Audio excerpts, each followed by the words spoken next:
Je m'appelle Jean Moreau et j'ai 27 ans. Quand Sophie Valois m'a dit de retourner à mes jeux de manager en ligne, elle ne savait pas qu'elle tenait une grenade dégoupillée.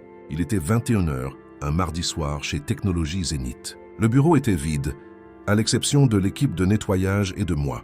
L'odeur de produits nettoyants au pain se mélangeait à l'arôme de café réchauffé de ma tasse. Je préférais que ce soit ainsi. Sans interruption, sans réunions interminables, sans le bruit des conversations futiles, juste du code, du café et le bourdonnement constant de la climatisation qui créait ce bruit blanc parfait, un mantra numérique qui m'aidait à me concentrer. Mes 3 moniteurs projetaient une lueur bleutée sur mon visage, affichant le système d'authentification que j'avais construit au cours des 2 dernières années. Chaque ligne de code était comme un coup de pinceau sur une œuvre d'art complexe. Ce n'était pas seulement du code élégant, c'était une forteresse numérique, une architecture de sécurité qui rendait la plateforme de Zénith compétitive face à des entreprises 10 fois plus grandes. 6 brevets en attente, tous méticuleusement déposés à mon nom parce que j'avais payé toute la procédure légale de ma propre poche en utilisant mon équipement personnel sur mon propre temps. C'était mon travail, ma création, ma propriété. Le son aigu de talons sur le sol en marbre résonnant dans le couloir a brisé ma concentration comme une pierre dans un lac calme. Le rythme était impatient, pressé. « Encore ici, Jean ?» Sophie s'est arrêtée à mon bureau, une pile de papiers à la main. Son parfum, une fragrance florale et coûteuse, a envahi mon espace, agressif et déplacé dans l'environnement stérile du bureau. « Tu n'as pas de vie en dehors d'ici ?» Elle avait 24 ans, un MBA fraîchement obtenu à HEC et aucune expérience technique réelle. Sa principale qualification semblait être d'être la fille de la nouvelle directrice technique, Marguerite Valois, arrivée dans l'entreprise 2 semaines plus tôt, avec des promesses de perspectives nouvelles et un jargon d'entreprise qui me faisait grincer des dents. Je l'ai regardée brièvement, juste assez pour enregistrer son sourire condescendant, avant de retourner à mon code. J'étais au milieu d'un processus délicat, en train de déboguer un module de cryptage critique pour le grand lancement dans 2 semaines. Une erreur ici pourrait compromettre des millions de données clients. Bon, a-t-elle continué, ignorant mon manque de réponse et ajustant son sac Louis Vuitton sur son épaule. Eh bien, tu devrais peut-être faire une pause. Retourne à tes jeux de manager en ligne, le garçon. Laisse le vrai travail à ceux qui s'y connaissent. La phrase est restée suspendue dans l'air. Jeu de manager en ligne. Elle ne savait même pas ce que c'était. Elle l'utilisait simplement comme un synonyme pour quelque chose qu'elle considérait comme infantile et sans importance. Je n'avais jamais joué à ça de ma vie, et ces lignes de code qu'elle regardait comme si c'était des hiéroglyphes, c'était la colonne vertébrale qui faisait fonctionner les systèmes de son entreprise, de l'entreprise de sa mère. C'était ce qui payait son salaire et son sac de luxe. Je n'ai pas répondu. Le silence était l'arme la plus puissante que j'avais à ce moment-là. Après qu'elle se soit éloignée, le son de ses talons diminuant progressivement, je suis resté à fixer l'écran. Ce n'était pas exactement de la colère. C'était quelque chose de plus froid, de plus clair. Comme si un brouillard de frustration passive qui m'enveloppait depuis des années s'était dissipé, révélant un chemin clair et tranchant. C'était un changement de perspective qui transformait des années à avaler des couleuvres en quelque chose de calculé et de délibéré. J'ai sauvegardé mon travail et j'ai remarqué que les lumières de la salle de réunion principale étaient encore allumées. À travers la cloison vitrée, j'ai vu Sophie présenter quelque chose sur un grand écran à Marguerite. Toutes les deux riaient. Marguerite hochait la tête en signe d'approbation, montrant du doigt des graphiques colorés et des diagrammes circulaires. Je savais ce que c'était. C'était des diapositives qu'elle m'avait demandé de l'aider à préparer la semaine dernière, simplifiant des concepts techniques complexes pour qu'elle puisse les présenter comme siens. J'avais porté la colonne vertébrale technique de cette entreprise pendant 3 ans. Maintenant, j'étais traité comme un stagiaire glorifié par quelqu'un qui ne saurait même pas déboguer une simple boucle fort. Dans l'ascenseur, en descendant vers le parking désert, l'odeur de béton humide remplissant l'espace, j'ai réalisé quelque chose avec une clarté cristalline. Mes brevets étaient toujours à moi. Le processus de transfert de propriété intellectuelle à l'entreprise, un processus bureaucratique que j'avais moi-même initié, prenait 6 mois.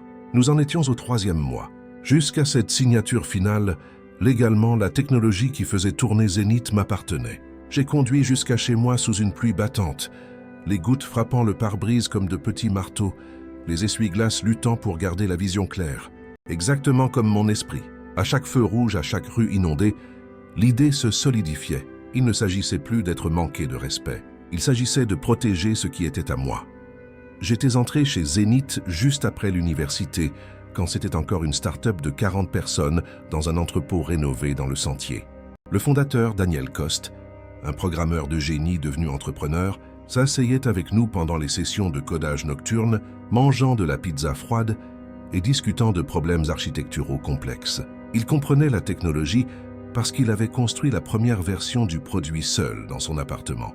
Je me souviens d'une nuit en particulier, à résoudre un bug critique de fuite de mémoire à ses côtés. Nous étions éveillés depuis 18 heures, consommant des litres de café, pendant qu'il suggérait patiemment différentes approches, dessinant des diagrammes sur un tableau blanc jusqu'à ce qu'il n'y ait plus de place. Daniel n'était pas seulement un patron, c'était un mentor qui comprenait et valorisait le vrai travail technique. Il voyait la beauté dans la logique, l'art dans l'efficacité. Il y a 6 mois, il a quitté son poste de PDG pour se concentrer sur sa santé. Cancer du pancréas, stade 3. La nouvelle a fait l'effet d'une bombe dans l'équipe. Le conseil d'administration, paniqué, a fait venir Marguerite Valois d'un grand cabinet de conseil pour professionnaliser les opérations. Son CV était impressionnant, rempli de restructuration et d'optimisation de coûts, mais ses connaissances techniques se limitaient à ce qu'elle avait appris en école de commerce 15 ans plus tôt. Sophie était entrée il y a 2 mois comme stagiaire stratégique. C'est un titre vague qui lui donnait la permission de participer à toutes les réunions d'ingénierie et de proposer des suggestions sur l'allocation des ressources. La semaine précédente, lors d'une réunion de planification, elle avait suggéré que l'équipe de développement était surdimensionnée et que nous pourrions livrer les mêmes résultats avec moins de personnes. Plusieurs développeurs seniors, des hommes et des femmes avec des décennies d'expérience, avaient échangé des regards inquiets pendant qu'elle parlait d'efficacité et de méthodologies agiles, en utilisant les termes comme des amulettes magiques, sans démontrer aucune compréhension réelle de la façon dont les choses étaient réellement construites. Les signaux d'alarme étaient là depuis des semaines, de petits drapeaux rouges que j'avais ignorés, mon nom subtilement retiré de la documentation technique interne, les invitations aux réunions d'architecture, qui m'incluaient autrefois automatiquement, n'allaient plus qu'à la direction senior. Quand je posais la question, la réponse était toujours la même excuse boiteuse, une erreur de planification. Mais les erreurs étaient trop fréquentes et cohérentes pour être une coïncidence. Hier, la dernière pièce du puzzle s'est mise en place. J'étais à la cafétéria en train de préparer un café quand j'ai entendu la voix de Marguerite venant du couloir, parlant avec le chef des RH. Ils n'ont pas remarqué ma présence. Je suis resté silencieux, faisant semblant de regarder mon téléphone. Mon cœur battant plus vite tandis que j'absorbais chaque mot sur la restructuration et le réalignement des objectifs stratégiques. Ils ont mentionné des coupes de 30% dans l'équipe de développement et l'embauche d'un cabinet de conseil externe pour optimiser le code hérité. Mon nom a été spécifiquement mentionné. Le Moreau, a dit Marguerite, est techniquement brillant, mais ce n'est pas un joueur d'équipe. Nous devons réévaluer son rôle, peut-être quelque chose de plus axé sur la maintenance. Traduction, nous allons le mettre au sous-sol pour corriger des bugs jusqu'à ce que nous n'ayons plus besoin de lui. Maintenant, après le commentaire de Sophie sur mes petits jeux, l'image était complète, nette et terrifiante. Il m'utilisait pour le lancement et allait ensuite me jeter. Le lendemain matin, l'odeur de la pluie encore dans l'air, j'ai trouvé un email de Marguerite envoyé à 23h47 la veille. Objet: restructuration de l'équipe de développement Core. J'ai ouvert l'email avec une boule de glace dans l'estomac. Mon rôle était transféré à un poste junior, axé sur la maintenance des systèmes hérités, et non sur le développement central de nouveaux produits. Même salaire, une tactique pour éviter les poursuites au prud'homme, mais sous la direction d'une nouvelle recrue, Robert Martin, un type qui avait brièvement travaillé avec Marguerite dans son entreprise précédente. La décision, disait l'email, était déjà prise, avec une mise en œuvre prévue dans 2 semaines, juste après le lancement du nouveau produit. La stratégie était transparente et brutale. Me garder assez longtemps pour garantir que le lancement, qui dépendait entièrement de mon travail, se déroule sans problème, puis me marginaliser et m'humilier avant que les brevets ne soient officiellement transférés au nom de l'entreprise. Mes brevets, ma création, deviendraient de la propriété intégrale de Zénith dans exactement 3 mois. Après cela, je serais complètement dispensable Je me suis adossé à ma chaise, le cuir grinçant en signe de protestation. Le bourdonnement de la climatisation a semblé plus fort. J'ai pris le téléphone et j'ai appelé mon avocat. Thomas Garcia était un ami de l'université. Un type intelligent qui avait troqué la programmation pour le droit et s'était spécialisé en propriété intellectuelle. « Laisse-moi voir si j'ai bien compris », dit-il après que je lui ai expliqué la situation en détail, sa voix calme et méthodique au téléphone. « Tes 6 brevets couvrent le système d'authentification central, les algorithmes de compression de données et le framework de synchronisation en temps réel. Et sans ces 3 composants, toute la plateforme de Zenith ne fonctionne pas. » « Correct, dis-je en regardant les schémas d'architecture sur mon écran. C'est le cœur du système. Et les brevets, à l'heure actuelle, sont toujours à 100% à ton nom. Pour encore 3 mois, confirmai-je. Il y eut une pause de l'autre côté de la ligne. Je pouvais imaginer Thomas dans son bureau, probablement en train de griffonner sur un bloc-notes. « Jean, tu es dans une position juridique unique et extrêmement puissante. Ils ont besoin de ta technologie, mais légalement, ils n'y ont pas encore droit.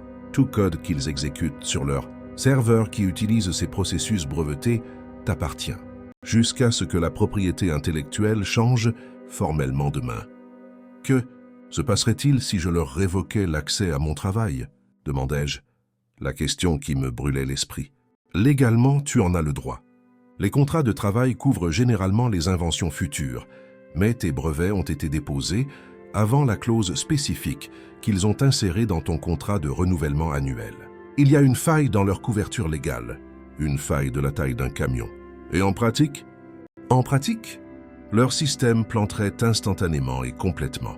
Ils devraient développer des alternatives à partir de 0, ce qui prendrait des mois, au minimum. Des années, peut-être, et coûterait des millions. J'ai pensé aux commentaires méprisants de Sophie, jeu de manager en ligne. J'ai pensé au sourire condescendant de Marguerite. J'ai pensé à Daniel Coste, mon mentor, luttant contre le cancer tout en voyant l'entreprise qu'il a bâtie être démantelée par des gens qui n'en comprenaient pas l'essence. J'ai pensé aux développeurs talentueux qui seraient licenciés, des gens avec des familles et des factures à payer. Combien de temps pour rédiger une mise en demeure, Thomas? Je peux avoir un brouillon prêt pour que tu le relises demain matin. Fais-le. Je suis arrivé tôt le lendemain et, avec une nouvelle détermination, j'ai mené un audit complet et silencieux de toutes mes contributions à la base de code de l'entreprise. Les résultats étaient encore plus étendus que je ne l'imaginais. Chaque module critique, chaque fonction essentielle, portait ma signature numérique, pas métaphoriquement mais littéralement. J'avais mis en place un système de gestion de version qui enregistrait chaque contribution avec des métadonnées détaillées et immuables. Le framework d'authentification était intégré à chaque connexion, chaque appel d'API, chaque transfert de données sécurisées. Les algorithmes de compression que j'avais créés réduisaient les coûts de stockage dans le cloud de 60%, une économie de centaines de milliers d'euros par mois. Les protocoles de synchronisation permettaient la collaboration en temps réel entre les utilisateurs, le principal argument de vente et de marketing de Zenith. Je n'avais pas seulement contribué, j'avais construit la fondation technologique qui rendait l'entreprise compétitive et précieuse. Tout le reste n'était qu'interface utilisateur et logique métier construit sur mon travail. Mais en examinant de vieux emails et des journaux d'accès, j'ai trouvé quelque chose de profondément troublant. Il y a 3 semaines, Marguerite avait demandé une documentation complète et détaillée de tous les processus techniques centraux, à des fins de gestion des connaissances, avait-elle dit à l'époque. Cela semblait raisonnable. Il y a 2 semaines, Sophie a demandé un accès administrateur à tous les dépôts de code. Les journaux montraient qu'elle avait téléchargé des copies complètes de toute la base de code sur un disque externe. La semaine dernière, j'ai remarqué dans les journaux système que quelqu'un copiait de grands volumes de fichiers vers un emplacement externe au réseau de l'entreprise. Lorsque j'ai signalé l'incident à la sécurité informatique, la réponse a été qu'il s'agissait d'une procédure de sauvegarde autorisée par la direction senior. Il ne prévoyait pas seulement de me marginaliser. Il documentait et copiait systématiquement tout ce que j'avais créé pour pouvoir continuer à l'utiliser après m'avoir poussé dehors. Le plan était plus sinistre que je ne le pensais. J'ai trouvé un fil de discussion par email échangé entre l'adresse professionnelle de Marguerite et un cabinet d'avocats spécialisé dans les fusions et acquisitions. L'objet était stratégie d'acquisition de pays, et minimisation de l'influence des développeurs clés. La conversation datait de seulement 2 jours après son arrivée dans l'entreprise. L'un des messages mentionnait la nécessité de neutraliser les menaces potentielles de propriété intellectuelle avant la prochaine levée de fonds. Mon nom apparaissait dans un document joint, listant mes brevets comme des actifs à haut risque qui devaient être sécurisés pour l'entreprise le plus rapidement possible. Ce n'était pas une réorganisation. C'était un plan délibéré et prémédité pour voler mon travail. J'ai rappelé Thomas, ma voix tendue de fureur. « D'après ce que tu me dis, dit-il après avoir écouté les nouveaux détails, non seulement tu as des motifs pour la mise en demeure, mais tu pourrais avoir un dossier pour tentative de détournement de propriété intellectuelle. Tes brevets sont ta propriété privée. S'ils utilisent ta technologie, sans un accord de licence formel, c'est une contrefaçon de brevet. Mais je suis leur employé, ai-je objecté, voulant être sûr. Ton contrat couvre le travail que tu fais pour eux, mais tes brevets déposés par toi, avant la clause actuelle, créent une faille juridique. Ils le savent, c'est pourquoi ils agissent ainsi vite. Quelque chose a changé en moi à ce moment-là. La frustration s'est transformée en glace. La colère s'est transformée en une détermination froide et calculée. La mise en demeure sera prête demain à 10 heures, a confirmé Thomas, sentant le changement dans mon ton. Parfait. La mise en demeure, un document juridique imposant, a été livrée ponctuellement à 10 heures du matin. J'ai observé à travers la paroi vitrée de mon poste de travail un coursier livrer l'enveloppe brune directement entre les mains de Marguerite. Elle l'a ouverte avec une expression d'ennui, qui s'est rapidement transformée en confusion, puis en alarme et finalement en fureur contenue. Elle a pris son téléphone, le visage rouge. Sophie est entrée rapidement dans son bureau, en gesticulant. À 10h30, l'assistante de Marguerite m'a appelé, la voix tremblante, me demandant de me rendre à la salle de réunion de la direction. J'ai refusé poliment, l'informant que j'étais occupé à préparer la fenêtre de maintenance programmée que j'avais moi-même communiquée à toute l'équipe la veille. Une maintenance sur le système d'authentification. Personne n'a posé de questions. À 11 heures précises, à distance, depuis mon propre bureau, j'ai exécuté le script. En quelques commandes, j'ai désactivé l'accès à mon framework d'authentification. L'effet fut immédiat et catastrophique pour eux. Chaque tentative de connexion à la plateforme, interne ou externe, a échoué. Chaque appel d'API a renvoyé une erreur 403 interdit. Chaque session de collaboration en temps réel a perdu la connexion et a été terminée. C'était un blackout numérique complet et absolu. Mon moniteur secondaire, qui affichait les journaux système en temps réel, s'est transformé en une cascade de messages d'erreurs rouges, coulant comme une rivière de sang numérique. En moins de 15 minutes, les lignes du service client étaient surchargées. L'équipe de développement a paniqué, essayant désespérément de comprendre la cause du problème. J'ai vu Charles, un développeur senior et l'un des rares que je respectais, transpirer à grosses gouttes en retraçant le problème à travers les journaux. Son expression passant de la confusion à une horreur compréhensive lorsqu'il a réalisé que la panne venait du module d'authentification. Mon téléphone a commencé à sonner sans cesse. Les numéros de collègues, de la direction, des RH. Je n'ai pas répondu. À 11h30, la porte du bureau de Marguerite s'est ouverte avec force et elle est venue directement à mon bureau, ses talons martelant le sol. « Jean, qu'est-ce que tu as fait, bordel ?» siffla-t-elle, la voix basse et pleine de venin. J'ai levé les yeux calmement, enlevant mes écouteurs. « J'exerce simplement mes droits légaux, comme spécifié dans la mise en demeure que vous avez reçue. Ma technologie brevetée n'est plus disponible pour une utilisation non autorisée par Zenith. C'est du sabotage. Tu vas être poursuivi en justice jusqu'à ce que tu n'aies plus un centime. Ce n'est pas du sabotage, Marguerite. C'est de la protection de la propriété intellectuelle. Il y a une différence juridique très claire. Sophie est apparue juste derrière elle. Ses cheveux normalement impeccables étaient en désordre, les yeux écarquillés de panique. Tu ne peux pas tout simplement tout éteindre. Nous avons des clients, des obligations contractuelles, des accords de niveau de service à respecter. J'ai croisé son regard, et pour la première fois, elle n'a pas pu soutenir le mien. Tu m'as dit de retourner à mes petits jeux. Je ne fais que suivre ton conseil. Mais alors que j'observais le chaos contrôlé se dérouler autour de moi, un sentiment de malaise a commencé à grandir en moi. Une développeuse junior marine était au téléphone avec un client, sa voix tendue et presque en larmes. « Je comprends, madame. Nous travaillons dessus en priorité absolue. Oui, je sais qu'il s'agit de l'accès aux données médicales du traitement de votre père. » Un autre collègue, En haut-parleur, essayait de calmer le propriétaire d'une petite entreprise de logistique qui avait une échéance pour livrer un projet à un client important.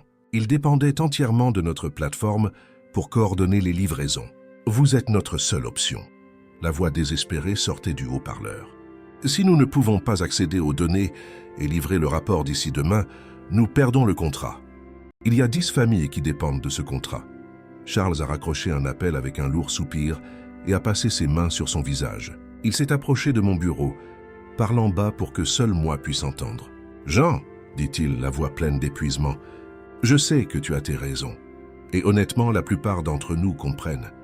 Mais il y a un hôpital à Lyon qui utilise notre système pour coordonner les gardes de l'équipe des urgences. Ce n'est pas un système de survie, bien sûr. Ils ont des sauvegardes manuelles. Mais l'absence du système leur cause un chaos logistique en ce moment. J'ai senti un nœud se former dans ma poitrine. Je m'étais tellement concentré sur Marguerite et Sophie, sur la protection de mon travail, sur ma vengeance contre le manque de respect et la tentative de vol, que je n'avais pas pleinement pensé aux conséquences pour les gens qui n'avaient absolument rien à voir avec ça. Le système que j'avais mis à terre ne nuisait pas seulement à Zénith en tant qu'entreprise. Il nuisait à de vrais clients, de vraies personnes, qui faisaient confiance à la plateforme pour leurs affaires, leurs opérations, leur santé. Combien de clients à mission critique avons-nous ? Demandai-je à Charles, l'arrogance de ma vengeance commençant à se dissiper. Comment définis-tu mission critique ? Nous avons 47 grands comptes, des centaines de PME, des milliers d'utilisateurs individuels. Beaucoup d'entre eux utilisent la plateforme pour un travail essentiel. J'ai pris mon téléphone et je me suis écarté dans un coin, appelant Thomas. J'ai besoin d'un conseil juridique rapide. Si je maintiens les systèmes hors service et que cela cause des dommages à des tiers comme cet hôpital, puis-je être tenu légalement responsable? Techniquement, tu exerces tes droits légaux sur ta propriété. C'est une zone grise. Mais s'il y a des dommages financiers ou opérationnels démontrables à des tiers, ils pourraient essayer de te poursuivre. Ce serait une bataille juridique compliquée.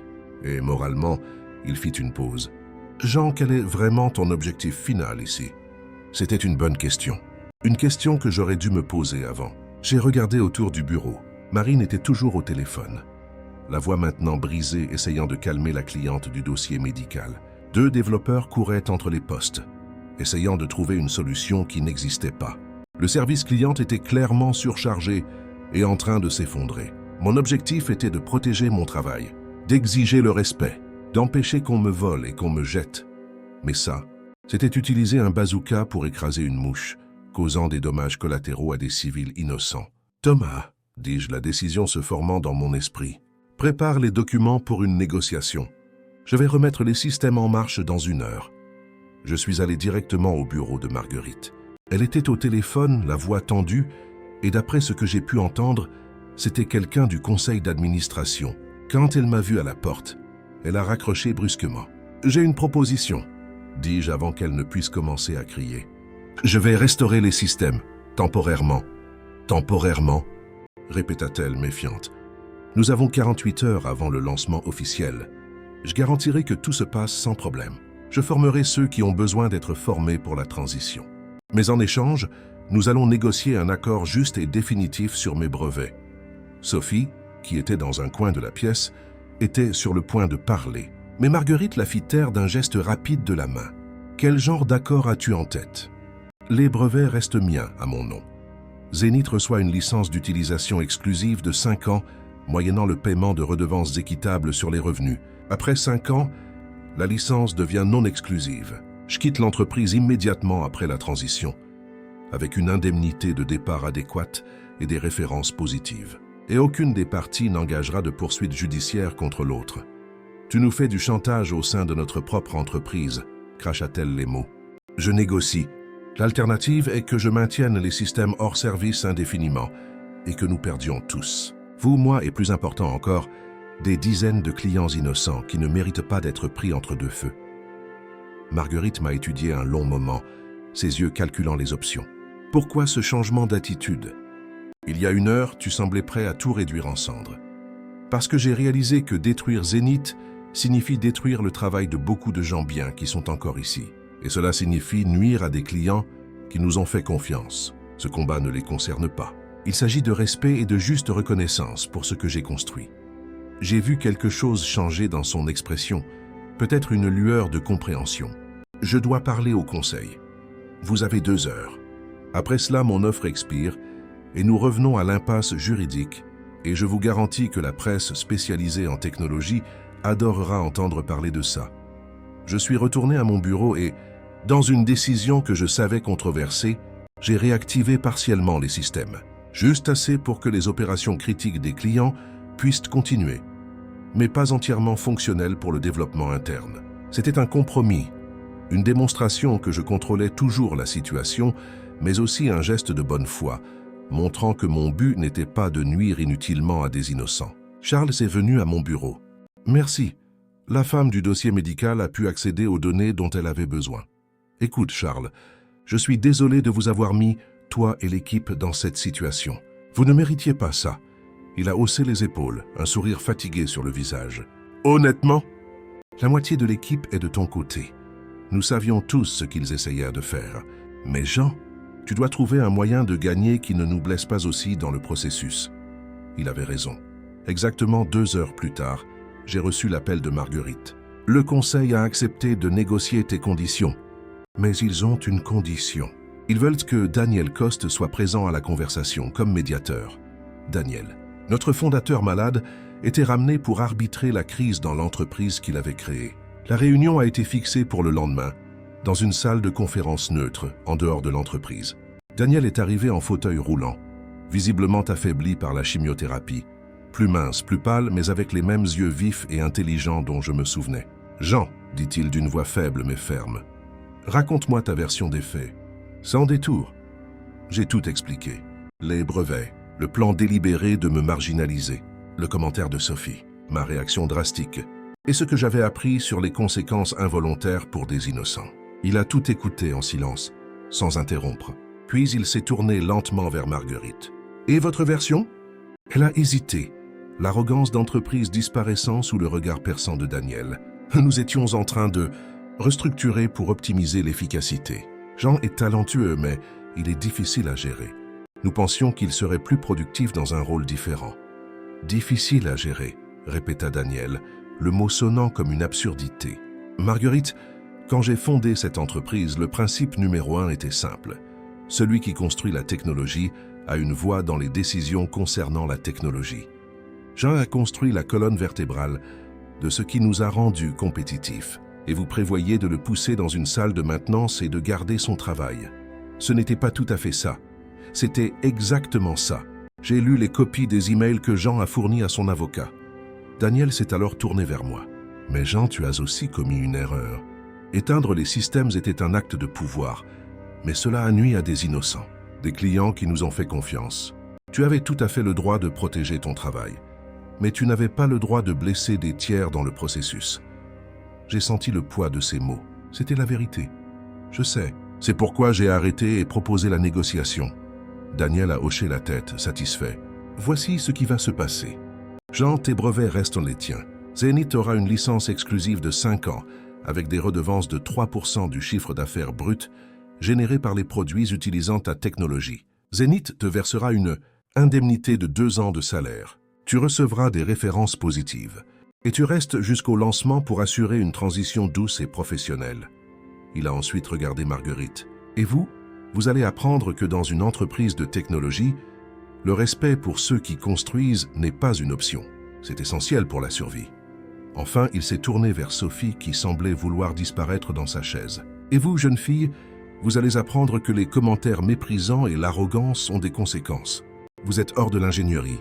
Allez au marketing ou aux ventes, ou dans n'importe quel domaine où vous n'avez pas besoin de prétendre comprendre ce que vous ne comprenez manifestement pas. Le lancement a eu lieu la semaine suivante. Comme prévu, il s'est déroulé sans problème majeur. J'ai passé les 2 semaines suivantes à former Robert Martin, qui, j'ai découvert, était un ingénieur compétent lorsqu'il n'était pas sous la pression directe de Marguerite pour exécuter un plan contraire à l'éthique. J'ai transmis mes connaissances critiques à Charles et à d'autres développeurs seniors, en m'assurant qu'ils ne seraient pas démunis. Lors de ma dernière semaine, Marguerite m'a appelé pour une conversation privée dans son bureau. « Je sais que vous me voyez comme la méchante dans cette histoire.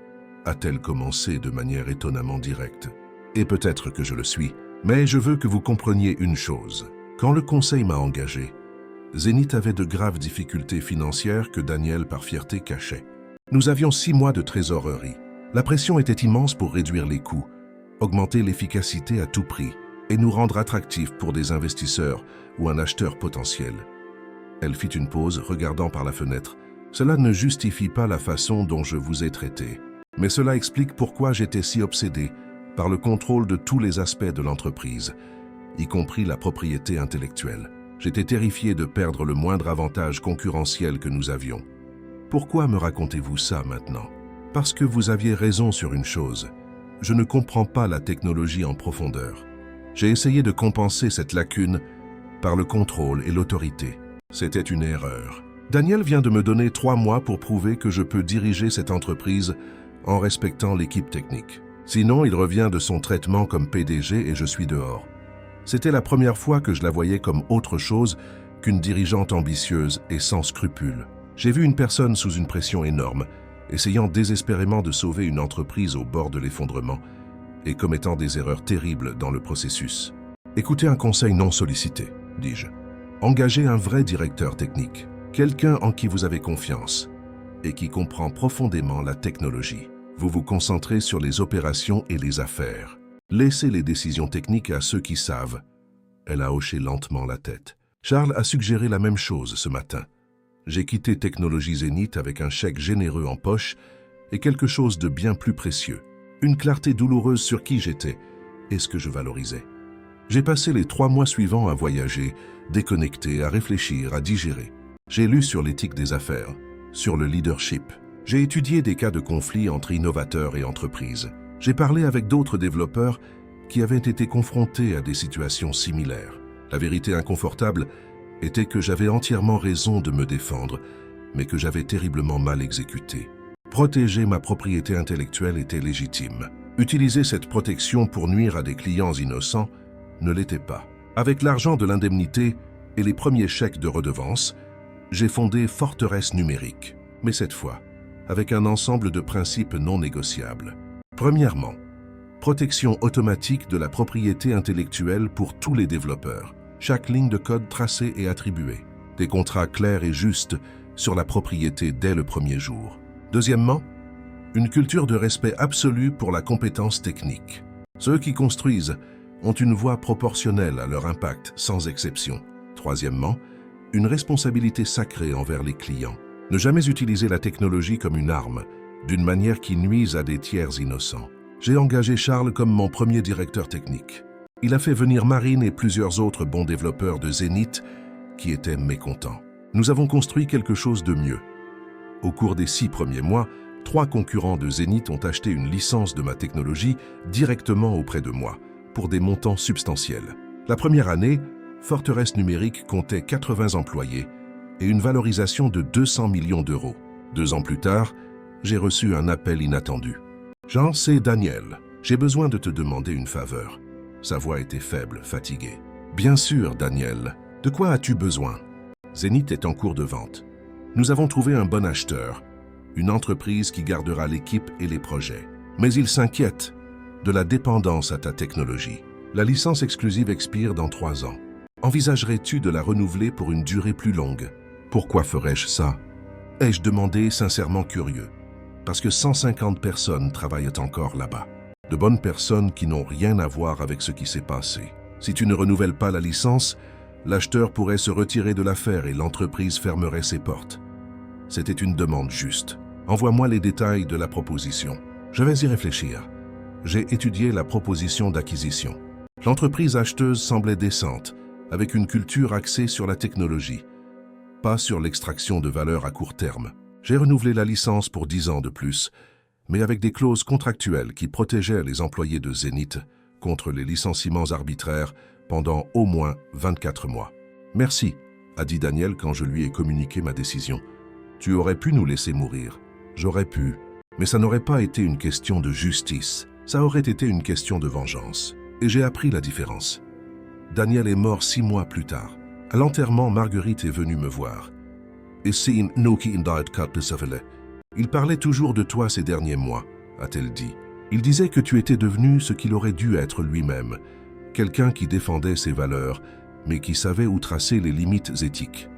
C'était un bon mentor. Oui, elle fit une pause.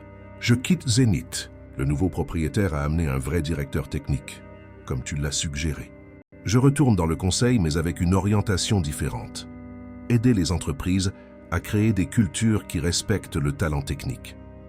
Je pense que vous serez doué pour ça. Peut-être. J'ai certainement une bonne étude de cas sur ce qu'il ne faut pas faire. 5 ans après ce jour où j'ai failli détruire Zénith, Forteresse Numérique valait 3 milliards d'euros. Nous avions 500 employés dans 15 pays. Notre technologie protégeait des milliards de transactions financières et de données chaque jour. Mais ma plus grande fierté n'était pas dans les chiffres. Elle était dans la culture que nous avions créée. Nous avons mis en place le protocole de paternité, un système qui traçait, attribuait et protégeait automatiquement les contributions intellectuelles de chaque développeur. Si quelqu'un créait quelque chose de révolutionnaire, la propriété était claire et protégée dès le départ. Des contrats justes, une reconnaissance appropriée, aucune place pour l'exploitation. D'autres entreprises de technologie ont commencé à adopter notre modèle. Des développeurs du monde entier nous envoyaient des messages de remerciement. Nous avions réussi à changer, même à petite échelle, la façon dont notre industrie traitait ses créateurs. Un jour, j'ai reçu un email inattendu. L'expéditrice était Sophie Valois. Jean, je sais que je n'ai aucun droit de te demander quoi que ce soit, mais j'ai passé les 5 dernières années à travailler dans le marketing pour des entreprises de technologie, à apprendre vraiment le secteur. Récemment, j'ai commencé à étudier la programmation le soir.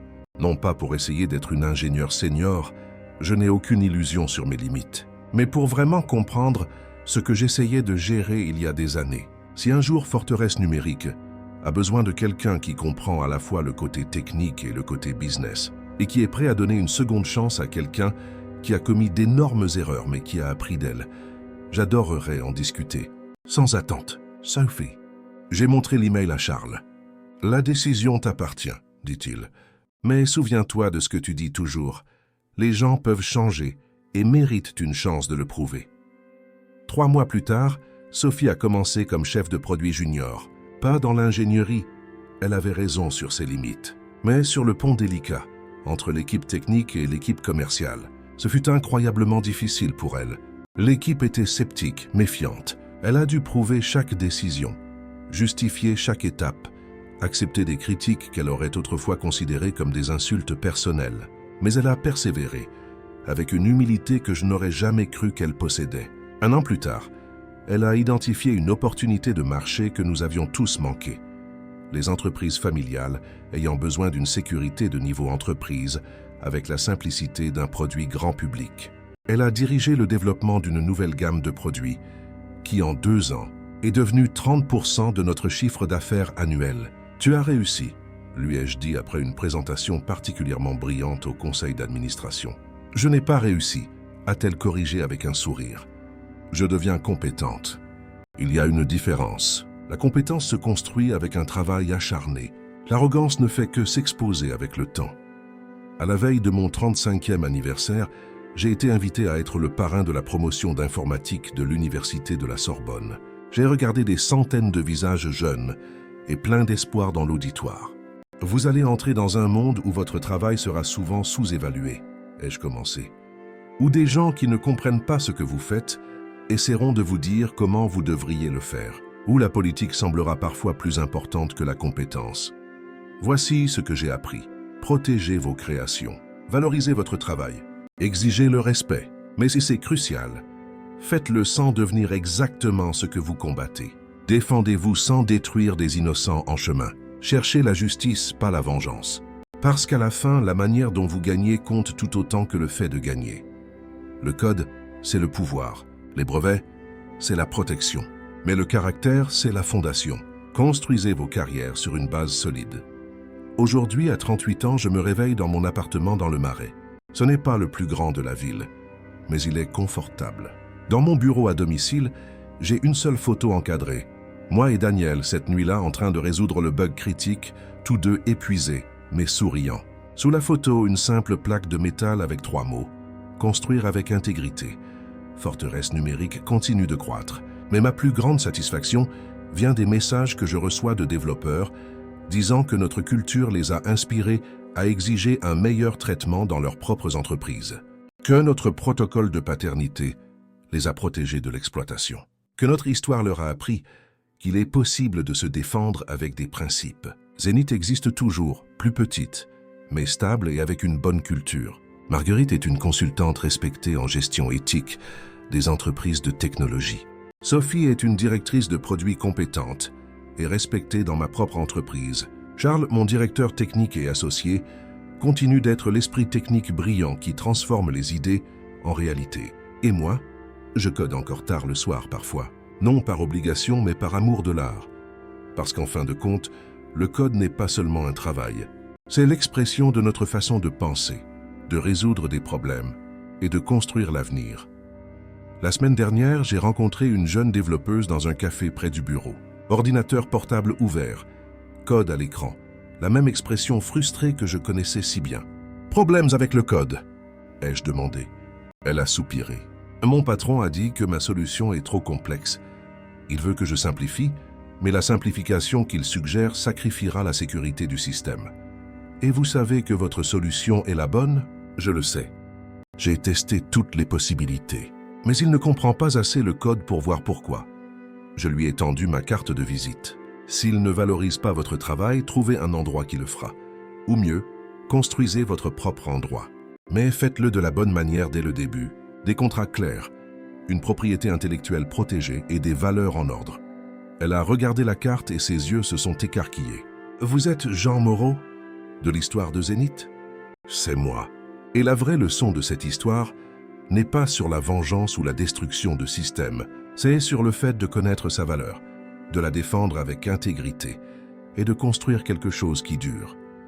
Elle m'a posé une dernière question. « Je peux vous demander quelque chose ? Est-ce que vous regrettez quoi que ce soit ?» J'ai réfléchi attentivement avant de répondre. Je regrette d'avoir nui à des clients innocents, même temporairement. Je regrette de ne pas avoir pleinement considéré toutes les conséquences avant d'agir. Je regrette d'avoir laissé l'ego et la colère guider des décisions critiques. Mais vous ne regrettez pas de vous être défendu? Non, c'était nécessaire. Mais aujourd'hui, je me serais mieux défendu, d'une manière qui aurait protégé mon travail, sans blesser quiconque n'avait rien à voir avec le conflit. Elle a hoché la tête, pensive, et a de nouveau regardé son code. Je l'ai observé travailler un instant de plus, puis je suis retourné au bureau. J'avais une réunion avec des investisseurs, une présentation de produits à préparer et plus tard du code à réviser.